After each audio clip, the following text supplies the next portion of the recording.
A utilização de grandes eventos para divulgar marcas ou mensagens é uma prática comum. Não apenas as empresas, mas também participantes se aproveitam da visibilidade para disseminar ideias e conceitos. No caso do esporte, existem regras para evitar abusos, mas a Olimpíada de Tóquio inovou e permitiu diferentes tipos de manifestações. Disciplina, palavra-chave na vida de todo atleta de alto rendimento. E para chegar aos Jogos Olímpicos, ter disciplina também é respeitar regras e protocolos. Uma delas é a regra 50 da Carta Olímpica, o documento que rege as normas das Olimpíadas. A regra proíbe qualquer tipo de manifestação política, religiosa ou racial durante as competições e no pódio. O objetivo, segundo o Comitê Olímpico Internacional, é manter a neutralidade dos Jogos.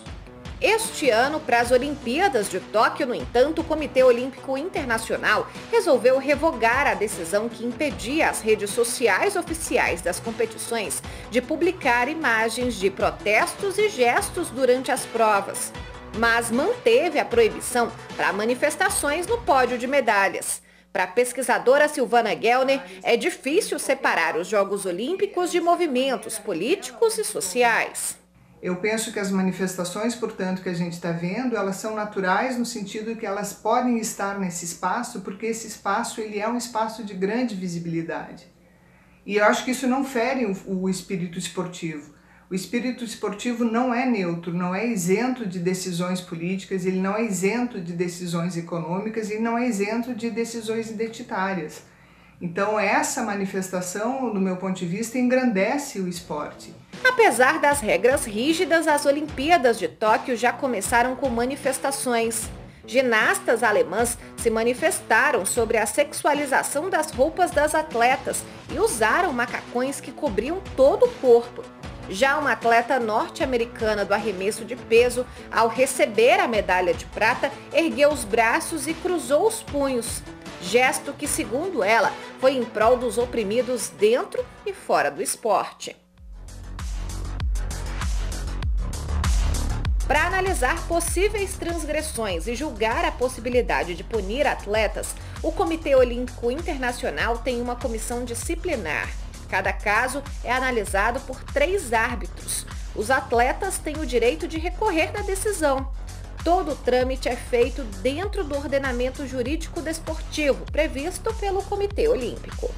Qualquer decisão dessa comissão disciplinar ela é apelável através de procedimento arbitral à Corte de Arbitragem do Esporte, que tem aqui também em Tóquio aquilo que chamamos de ad hoc. Então é um grupo de membros de árbitros da Corte de Arbitragem do Esporte que estão aqui em Tóquio e que, na necessidade de uma revisão de uma decisão disciplinar ou de qualquer questão relacionada à regularidade de atletas, este painel, então, este ad hoc monta um painel que vai avaliar a questão do ponto de vista jurídico, dando assim uma solução para o caso.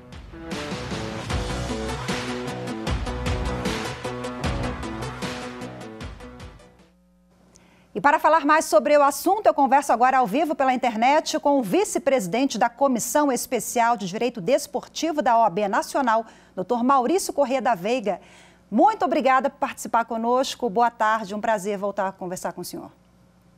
Olá, muito obrigado. O prazer é meu, Rafael, estar com você e com todos os espectadores da TV Justiça sobre esse tema tão importante. Pois é, doutor Maurício, como é que o senhor avalia essa flexibilidade da comissão e o que o Brasil ganha, o mundo, né? Porque a gente está vivendo muitas coisas relacionadas à diversidade, à política, o mundo está em transformação, como a pesquisadora falou na reportagem, acaba sendo natural que esse debate ele venha ocorrer também no esporte, né? Sem dúvida. Na verdade, esse tipo de manifestação, a manifestação política, ela sempre existiu. E o momento dos Jogos Olímpicos é um momento, sem dúvida nenhuma, de grande visibilidade. Porém, é fundamental, né, que todos saibam que a Carta Olímpica é o diploma de regência do olimpismo. E a Carta Olímpica, como muito bem a reportagem já ilustrou e já trouxe aqui, contém uma previsão que é a regra 50. E a regra 50 estabelece que não serão aceitas e toleradas manifestações políticas ou de cunho religioso ou então de cunho racial. Essa é a regra. Portanto, o atleta que insiste em se manifestar dessa forma, ele está sujeito a sanções, como o caso mais recente de 2 atletas chinesas que subiram ao pódio ostentando ali um bottom do Mao Tse-tung, ou seja, manifestação política que é vedada pela regra 50. Portanto, haverá ali, no mínimo, o dever do Comitê Olímpico Chinês de prestar esses esclarecimentos, porque a manifestação ela é proibida. E, Rafaela, o momento que o atleta está no pódio é um momento sagrado, é aquele momento em que está sendo privilegiada e prestigiada todo o desempenho, não é mesmo, competitivo, aquela superação do corpo e a superação de marcas e de recordes. Portanto, é um momento ali de consagração do atleta no Olimpo. E é por isso que a Carta Olímpica prevê essa neutralidade dos Jogos Olímpicos. Agora, esse é o princípio. É um momento também de interação entre os países, né? Daí esse respeito, essa ética, porque a gente vive complexidades e momentos diferentes de acordo com cada nação, né? Sem dúvida nenhuma, os Jogos Olímpicos estabelecem e propagam a imagem que passa é justamente de congraçamento entre os povos. Os Jogos Olímpicos, eles já foram responsáveis por interromper guerras. O olimpismo, ele surge, né? Os Jogos eram exatamente aqueles momentos em que era celebrada a paz, ou então um período ali entre as guerras, que inclusive os atletas utilizavam no início até como forma de se preparar para a guerra seguinte. Então, no início, os Jogos Olímpicos surgem com essa história, com esse viés, que é exatamente a preparação para a guerra, mas hoje é utilizado como instrumento de celebração da paz e de congraçamento de todos os povos. Doutor Maurício, como devem ser tratados os atletas refugiados ou que pedem refúgio? Nós tivemos exemplos também agora em Tóquio, né? Tivemos exemplo da atleta da Bielorrússia, e é importante destacar, Rafaela, que aí vai depender do país que aceitar o asilo político ou refúgio, não é mesmo, da atleta. Essa atleta do atletismo da Bielorrússia foi recebida ali pelo diplomata da Polônia, né, numa embaixada da Polônia em Tóquio. Ela não se sentia seguro. E é importante destacar que a Bielorrússia vive aí, né, um momento muito conflituoso. E, inclusive, o presidente do Comitê Olímpico da Bielorrússia é o Viktor Lukashenko, que é nada menos do que o presidente da Bielorrússia. Então, existe ali algo muito delicado. E os países que concederem esse asilo político, não é mesmo? Isso vai depender, aí também foge a questão do próprio olimpismo. Tivemos o exemplo de atletas cubanos que pediram asilo político no Brasil. E também, agora, teve um atleta cubano de origem cubana, mas que venceu, né, o atletismo, o salto triplo, defendendo Portugal, o Pichardo, e ele se diz ali português, que foi o país que o acolheu, para você ver a dimensão dos Jogos Olímpicos que transcendem a questão unicamente dos Jogos. É um momento ali de interação de todos os países. Falando em dimensão, eu quero que o senhor explique para a gente agora a dimensão de uma decisão de ontem. Ontem, o comitê, eu falei no início comissão, mas eu quis dizer comitê, o Comitê Olímpico Brasileiro, ele emitiu uma nota anunciando a suspensão da jogadora de vôlei da seleção, a Dandara, suspeita de doping. De que forma essa suspeição agora da Dandara se relaciona com outras competições dela, de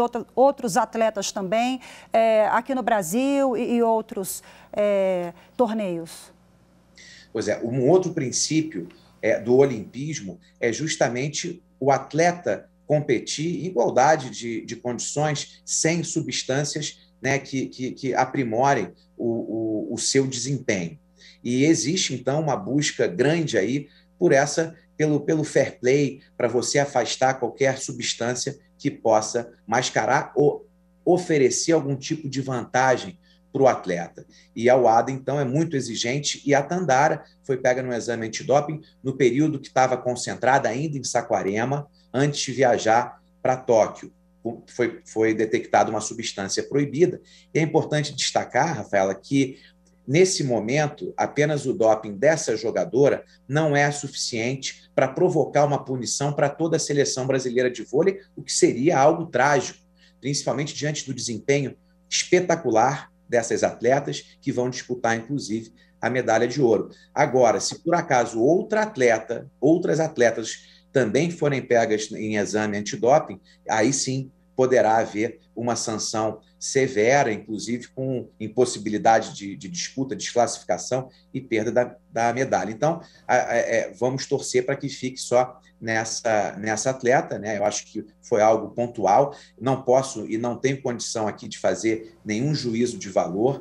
É uma questão ainda muito inicial, né? Então, as autoridades vão fazer essas apurações, a atleta vai se defender através de todos os meios possíveis. Agora, o princípio, né, dos jogos é do jogo limpo, sem a utilização de substâncias, aqui sem fazer nenhum juízo de valor. Ok, foi um prazer conversar com o senhor. Tem tantas outras questões aqui, ficaria um programa inteiro, mas infelizmente o tempo é curto. Especialista em Direito Desportivo, Dr. Maurício Corrêa da Veiga, muito obrigada, boa tarde. Obrigado, Rafaela, um prazer falar com você e com os telespectadores da TV Justiça. Muito obrigado. Obrigada.